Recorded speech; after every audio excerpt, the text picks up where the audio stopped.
subject-verb agreement, or what I like to think of the sore thumb of grammar. Most writing, once you get past the frequently misused words and capitalization, when you get into the meat of writing, the sore thumb of it, or the most frustrating part, is making sure your sentences sound and make sense. The way they sound and make sense all has to do with subject-verb agreement. So, let's look at sentences. Sentences are made up of subjects, typically nouns and pronouns. And every noun and pronoun needs something to do. They need action or state of being. They need verbs. Now, there are 4 things that a complete sentence must have, always. Some people tell you 3, but when it comes to subject-verb agreement, it's quattro, 4. So, a complete sentence must have a subject. It must have a verb. It must express a complete thought. And number 4, it must always agree. Tip number 1. The main subject-verb rule is if the subject and verb must agree in number. That's the rule. No ifs, ands, buts about it. No creative license. This is the one steadfast grammar rule you cannot slack on, you can't break. Subject and the verb must agree in number. Therefore, a singular subject has to have a singular verb. A plural subject must have a plural verb. Simple? So let's look at an example. The elephant, the action is trumpet for a snack. So as you can see, we have one elephant. So we have a singular subject. So therefore we need a singular verb. Therefore, trumpet needs to actually be trumpets because we're going to add an S.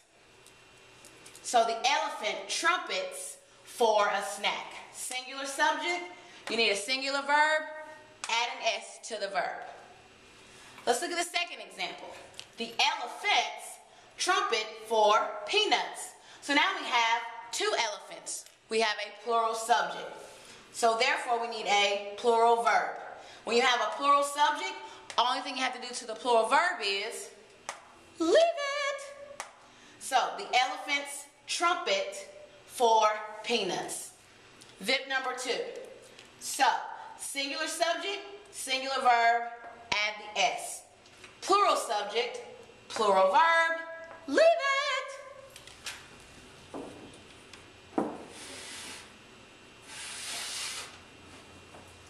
And as always, we have the rules, or the rules. So let's look at them. The first one, any singular subject. Now, when you have any singular subject and you want to describe it, you want to discuss its being or its SOBE, its state of being, you're going to be using these singular verbs: is, was, has, and does. For example, Olivia Pope is a fixer.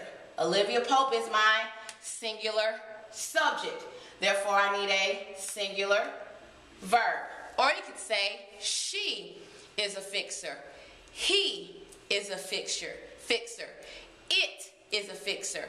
Those are also subject. Those pronouns also can be subjects of the sentence. And then also, your chili has too much chili powder. Singular subject, your chili. Chili is the subject, therefore I need a singular verb.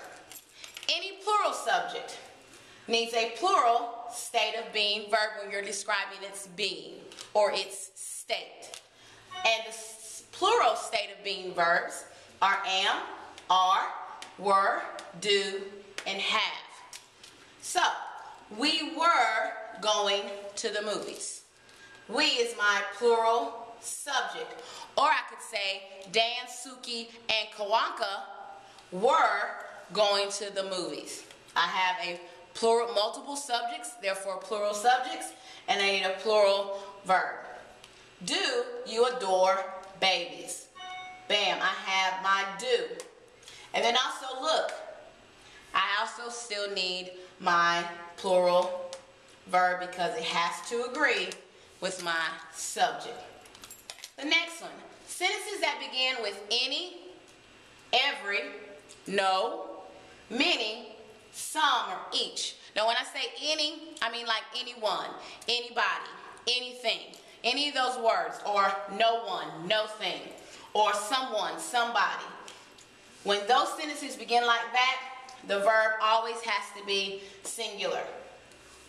Everybody needs somebody to love. Remember, singular subject, singular verb, add an S. Everybody needs somebody to love.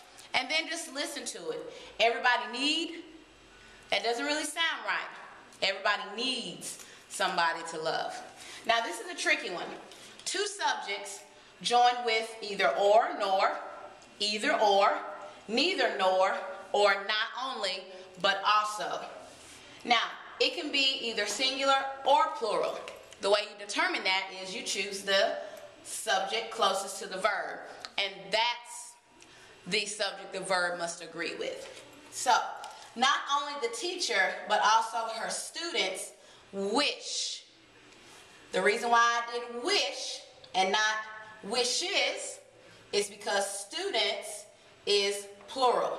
Therefore, I need a plural verb, and when it's a plural subject, plural verb, you leave it. Now, if I said not only her students, but also the teacher wishes it was Friday, then I would use wishes instead of wish, because then teacher is my subject, which is singular. Therefore, singular subject, singular verb, add an S. All right.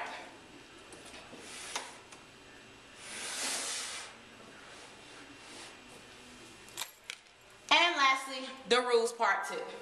So, when the subject is you or I, the verb is always going to be plural. Therefore, you leave it alone. You love the show Castle. I loathe Scandal. All right. Two subjects joined with the conjunction and. Plural. Amir and Sonia have 3 children.